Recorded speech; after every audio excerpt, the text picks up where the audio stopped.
How to change wallpaper on iPhone. Now without any further ado, let's jump straight into the process. Open your settings app, here we go.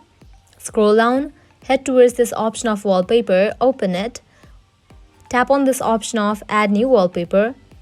At the top you will find different options as photos, people, photo shuffle, emoji, astronomy, color.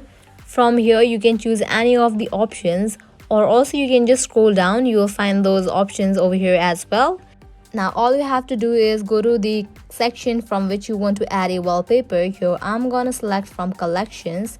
Swipe to the left, you will find different options. Here I'm gonna select this one. Now from here you can easily customize your lock screen. You can add some widgets, change the clock style and different things, and after you are done you can tap on add. Tap on set as wallpaper pair.